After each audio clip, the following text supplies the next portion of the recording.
सुखासन पद्मासन में बैठने के बाद जब हम अपने योग ध्यान का प्रारंभ सिंहासन से कर रहे हैं तो सिंहासन में मुख्य कुछ सामान्य सावधानियां हैं जिनको करना ज़रूरी है। जैसे घुटनों का डिस्टेंस अधिक से अधिक हो, घुटने अधिक से अधिक फैलने चाहिए और आवश्यकता से अधिक भी नहीं फैलाने हैं। सामर्थ्य के अनुसार जितने फैल सकते हैं उतना ही घुटने फैलाने हैं। दूसरा, हाथ के पंजों को अंदर की ओर मोड़ना है और हाथ के पंजों का टिकाव कारपेट में ठीक से रुका हुआ होना चाहिए। और तीसरा, जब हम इस तरह से पाँव के एड़ी को मोड़कर बैठ रहे हैं तो हिप्स का जो टिकाव है वो पाँव के एड़ियों में हो जाना चाहिए। और ये जो असी नदी है इसका मतलब यह है कि बाईं नासिका और दाहिनी नासिका में जिसमें अधिक सांस ठीक से चल रही हो, हवा का अधिक से अधिक जो नाक खुली हुई हो, उससे संबंधित पाँव के अंगूठे को ऊपर रखना है और कमर इसमें सीधी रखनी है। जब हम सांस अंदर ले रहे हैं नाक से तो अधिक से अधिक कमर सीधी रखनी है। और जब हम गले में गर्जना करते हुए और जीभ को बाहर छोड़ते हैं तो उस समय हवा पूर्ण रूप से बाहर आ जानी चाहिए। और इस सिंहासन का एक्सेसरी जो आसन है वह यहाँ पर घुटनों को हमने मिला लेना है और हाथ के दोनों पंजों को घुटनों के ठीक आगे रखते हुए इसमें जीभ को बाहर छोड़कर ही हमने गले में गर्जना के साथ आवाज़ बाहर करनी है। सिंहासन के बाद दूसरा आसन है मंडूकासन। सीधे नाभि को पकड़कर दबाने से पहले इस तरह से घुटने मिलाकर हाथ के दोनों पंजों को अधिक से अधिक आगे की ओर फैलाते हुए कारपेट में रोकना है और माथे को घुटनों के पास ले जाना है। और यहाँ पर जो इंस्पिरेशन और एक्सप्रेशन है, निःश्वासन और उच्छ्वन, या तो सामर्थ्य के अनुसार रुक सकती है, सांस को रोकना है। अगर नहीं रोक सकती है तो मंद सांस का आदान प्रदान किया जा सकता है। दूसरा स्टेप है मंडूकासन का, जैसा कि बार बार भी इसमें किया जाता है। हाथ के अंगूठे से नाभि को दबाना नहीं है बल्कि नाभि का इंडिकेशन देना है। केवल हाथ के अंगूठे का कार्य इंडिकेशन देना है, नाभि का इंडिकेशन। यहाँ पर नाभि को हमने पेट को अंदर खींचना है। जब हम पेट अंदर खींचेंगे तो फिर नाभि तो स्वाभाविक रूप से ही अंदर खींच जाएगी और यहाँ पर एक कटोरी नुमा स्थिति बन जाएगी पेट की और माथे को घुटने में स्पर्श कराना है। ये मंडूकासन। तीसरा है शशांक आसन। जैसा कि शशांक आसन में इस तरह से पहले तो पाँव का आसन बनाएंगे और उसके बाद फिर एल्बो की मदद से हम सर को अधिक से अधिक अंदर की ओर ले जाएंगे। सर का जो मिड भाग है उसको कारपेट में रोकते हुए हम अपना जो फेस है वो पीछे की ओर ले जाने का अभ्यास करेंगे और दोनों हाथों से पाँव के अंगूठे को स्पर्श करना है और कमर ऊपर झुकाई उठानी है। कमर ऊपर उठी रहेगी और यहाँ पर एक सूक्ष्म धनुष की आकृति बन जाएगी। इस स्थिति में काफ़ी देर तक रुके रहना है।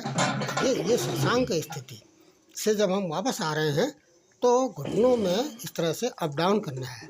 अप करेंगे तो सांस बाहर छोड़नी है, डाउन करेंगे सांस लेनी है और हाथों को पीछे ले जाना है। इसमें केवल हमने कमर को एक्टिव करना है, पूरा शरीर ही अप डाउन नहीं होगा। कमर तो टिकी हुई है, केवल घुटने हमारे अप डाउन हो रहे हैं। जब हम वापस आ रहे हैं तो पुनः एल्बो की मदद लेनी है। तो ये शशांक स्थिति की पूर्ण स्थिति है, शशांक आसन की स्थिति है। शशांक आसन के बाद फिर हमने जाना है इस तरह से कपाल भाती में।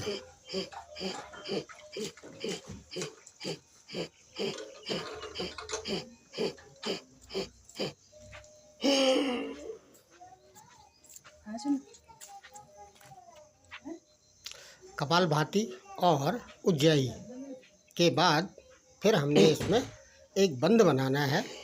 बंद बनाना है इस तरह से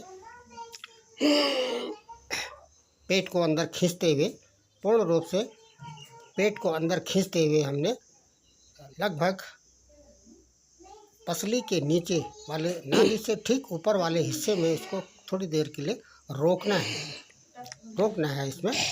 और इस बंद के बाद फिर हमने आना है मूलाधार चक्र में। मूलाधार चक्र में जैसा कि योगाचार्यों द्वारा इसकी काफ़ी जटिल प्रक्रिया बताई गई है, लेकिन प्रारंभ करने से पहले हमने अनुलोम विलोम इसमें कर लेना है।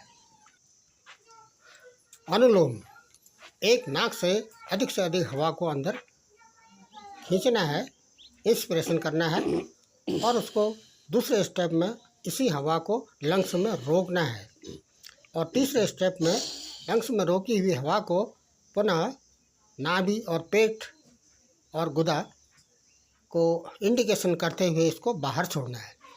यानी अनुलोम विलोम को 3 स्टेप में किया जाना है। नंबर 1, अधिक से अधिक हवा को लेना, 1, और 4 अंश उसके रोके जाएंगे।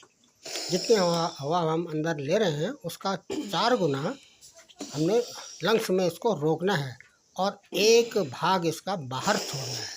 तो 1-4-1 का अनुपात इसमें रखा जाना है। और दूसरी नाक से जब हम हवा बाहर करते हैं तो रोकी हुई पूर्ण हवा दूसरी नाक से बाहर आ जानी चाहिए। अनुलोम विलोम का एक दूसरा भी इसका इसमें सहायक क्रम है। अधिक से अधिक हवा को एक नाक से अंदर लेना और उसी हवा को अधिक से अधिक दूसरी नाक से बाहर, नासिका से बाहर छोड़ना। अब उसके बाद फिर हमने आना है मूलाधार चक्र जागरण में। जैसा कि योगाचार्यों द्वारा इसकी जटिल प्रक्रिया बताई गई है, फिर भी प्रारंभ करने के लिए गुदा का संकुचन और शिथिलन इसमें किया जाना है।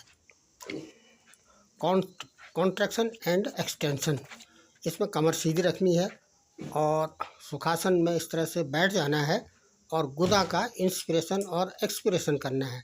एक्सटेंशन और रिलैक्सेशन, संकुचन और शिथिलन। पहले स्लो स्पीड से होगा, काफ़ी ठहराव को आधार मानकर किया जाएगा। उसके बाद फिर इसमें ये जो हाथों का इंडिकेशन दिखाया जा रहा है, ये स्थिति गुदा के संकुचन और शिथिलन की है।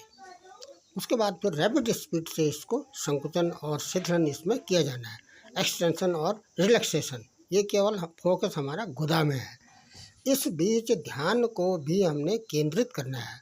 अपने मन को सांसारिक विषयों में न छोड़कर उसको यह मानकर चलना है कि हाँ, इस समय हमने मूलाधार चक्र में अपना फोकस केंद्रित करना है।